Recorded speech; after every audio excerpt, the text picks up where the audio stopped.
اگر خدا نہ کرے ہماری اس بے توجہی اور غفلت کی وجہ سے ایسا ہوا کہ ہماری نئی نسلیں گمراہ ہوئیں، غلط راستے پر گئیں، تو اس کا وبال ہمارے اوپر ہوگا۔ مگر آپ نے اور آپ کے ہم مسلک ہم مشرب، کیا چھوٹے کیا بڑے، ان سب نے جو گمراہیاں پھیلائی ہیں ان کا کیا، ان کے بارے میں آپ کیا کہتے ہیں؟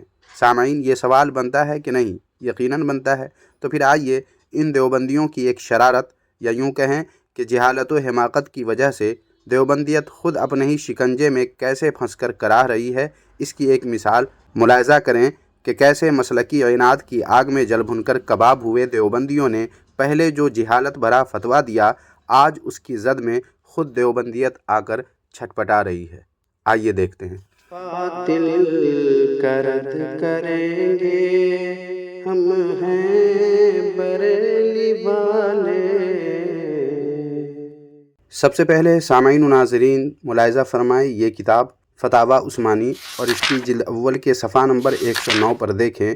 انہی تقی عثمانی سے صحرا باندھنے کے متعلق جب سوال ہوا تو جواب میں یہ کیا لکھتے ہیں جیسا کہ آپ یہاں دیکھ سکتے ہیں کہ صحرا باندھنا ہندوانہ رسم ہے، مسلمانوں کو اس سے پرہیز کرنا چاہیے۔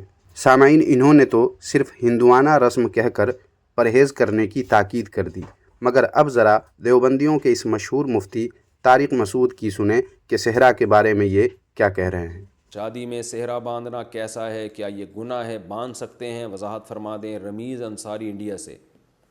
یہ جو صحرا ہے نا، جو باندھا جاتا ہے، جو دولہا کے آگے پھول لٹکے ہوئے ہوتے ہیں، اس میں بہت سے علماء تو اس لیے حرام کہتے ہیں کہ یہ ہندوؤں کی ایک مشابہت ہے۔ اس میں بہت سے علماء تو اس لیے حرام کہتے ہیں کہ یہ ہندوؤں کی ایک مشابہت ہے۔ اس میں بہت سے علماء تو اس لیے حرام کہتے ہیں کہ یہ ہندوؤں کی ایک مشابہت ہے۔ اس میں مسلمانوں کا یہ رواج نہیں ہے، تو اس لیے حرام ہے، تو اس لیے حرام ہے، تو اس لیے حرام ہے، تو اس لیے حرام ہے۔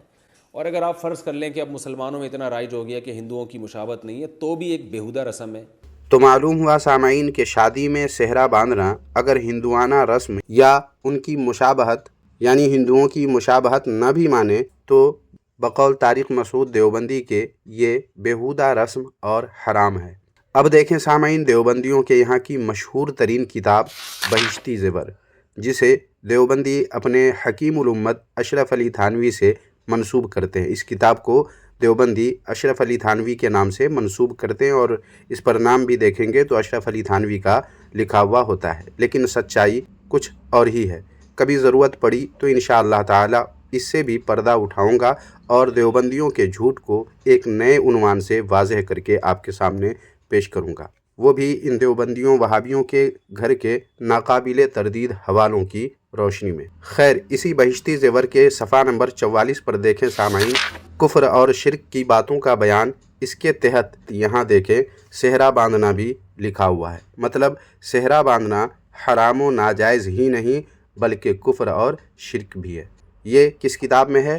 دیوبندیوں کے حکیم الامت اشرف علی تھانوی سے منسوب جو کتاب ہے بہشتی زیور، اس میں یہ بات لکھی ہوئی ہے کہ صحرا باندھنا کیا ہے؟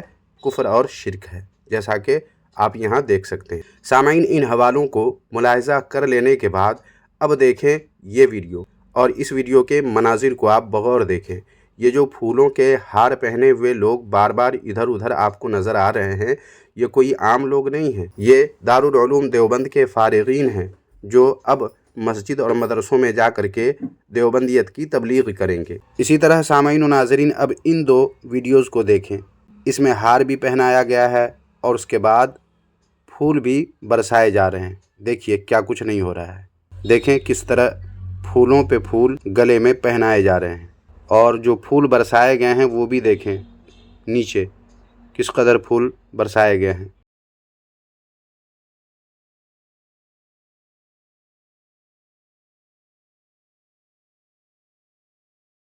سامعین، بات یہیں ختم نہیں ہوتی ہے، بلکہ ان دیوبندیوں کو پھولوں کے ہار ہی میں نہیں بلکہ روپیوں کی ہار پہنے ہوئے بھی دیکھ سکتے ہیں۔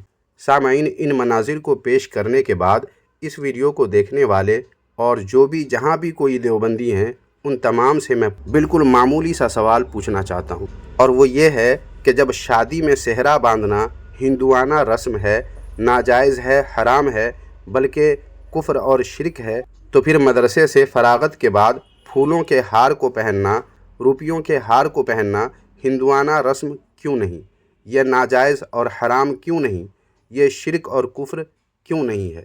دیوبندیوں سے میں کہنا چاہتا ہوں سامعین کہ اس کا جواب آپ لوگ یعنی دیوبندی لوگ مجھے نہیں دینا چاہتے ہیں تو نہیں دے، لیکن غور کریں کہ پہلے آپ کے علماء و اکابرین نے جو فتویٰ دیا وہ مسلکی بغض و عناد کی وجہ سے جہالت و زیادتی پر مبنی فتوے ہیں کہ نہیں ہیں؟ اور اگر آپ کے علماء و اکابرین کے فتوے درست ہیں تو پھر آپ کے دارالعلوم دیوبند کے فارغ ہونے والے یہ نئے نویلے علماء دارالعلوم دیوبند سے فارغ ہوتے ہی اپنے ہی علماء کے فتووں کی زد میں آ کر کفر و شرک کے مرتکب ہو کر کفر کے گڑھے میں جا کر گرے یا نہیں گرے؟ یقیناً کفر و شرک کے گڑھے میں جا گرے۔ اب آپ لوگوں کے پاس دو میں سے صرف اور صرف ایک ہی راستہ ہے، یا تو اپنے گھر کے ہی فتوے کو سامنے رکھ کر اپنے ان نئے نویلے فارغین کو کافر اور مشرک قرار دیں، یا پھر تسلیم کریں کہ وہ فتوے جو آپ کے اکابر اور علماء نے پہلے دیے تھے وہ مسلکی عناد اور جاہلانہ حرکت کی پیداوار ہیں اور سراسر غلط ہیں۔ بس آپ دیوبندی لوگ اتنا اگر بول نہیں سکتے تو نہ بولیں، مگر غور و فکر آپ لوگ ضرور کریں۔ غالباً یہی وجہ ہے سامعین کہ اپنے انہی دیوبندی مولویوں کی وجہ سے دیوبندیوں کے مفتی تقی عثمانی کو یہ بیان کرنا پڑا۔ سنیں یہ کیا کہہ رہے ہیں۔ سب سے پہلا شخص جو جہنم میں داخل کیا جائے، جس سے جہنم سلگائی جائے گی، وہ کون ہوگا؟ ایک عالم، ایک عالم، اور وہ یہ سمجھ کر آئے گا کہ میں تو علم کے دریا بہائے میں نے اپنی زندگی، علم پڑھا، علم پڑھایا، علم کی نشر و اشاعت کی، لیکن اللہ تبارک و تعالیٰ فرمائیں گے تو نے یہ سارا کام اس لیے کیا تھا کہ لوگ تجھے بڑا عالم سمجھیں۔ فقط قیل، تو لوگوں نے کہہ دیا تمہیں بڑے بڑے علامہ کے خطابات دے دیے، تمہیں شیخ الاسلام کا خطاب دے دیا، تمہیں فلاں فلاں کا خطاب دے دیا، یہاں کیا مانگنے آئے؟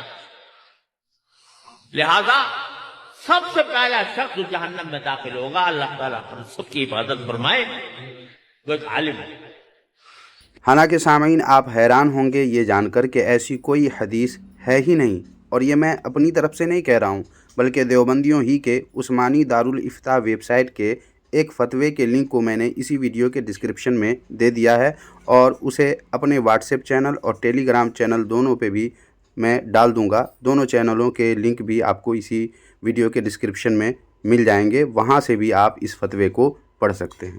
تو بس آج کی اس ویڈیو میں اتنا ہی بتانا تھا۔ اب سامعین اس تعلق سے آپ اگر کچھ کہنا چاہیں تو کمنٹ باکس میں لکھیں، اور ویڈیو کو لائک کرنے کے ساتھ ساتھ ہائپ بھی کر دیں، اور اپنے دوست احباب میں جتنا شیئر کر سکتے ہیں کر دیجئے، تاکہ لوگوں کو معلوم ہو کہ دیوبندیوں نے مسلکی عناد میں بغض و حسد کی آگ میں جل کر پہلے جو فتویٰ دیے تھے انہی فتووں کی زد میں خود دیوبندی علماء، نئے نویلے فارغین علماء کیسے آ کر کفر و شرک کے گڑھے میں جا کر لڑھک گئے ہیں، یہ لوگوں کو بھی پتہ چلنا چاہیے، اور لوگوں کے ساتھ ساتھ جو لوگ دیوبندیت سے اپنا انتساب کرتے ہیں، جو لوگ اپنے آپ کو دیوبندی کہتے ہیں، ان کو بھی معلوم ہو کہ کیسے ان کے بڑوں نے بغض و حسد کی آگ میں جل کر جو فتویٰ دیا، آج اسی کے زد میں ان کے اپنے ہی علماء آتے جا رہے ہیں اور کافر و مشرک بنتے جا رہے ہیں۔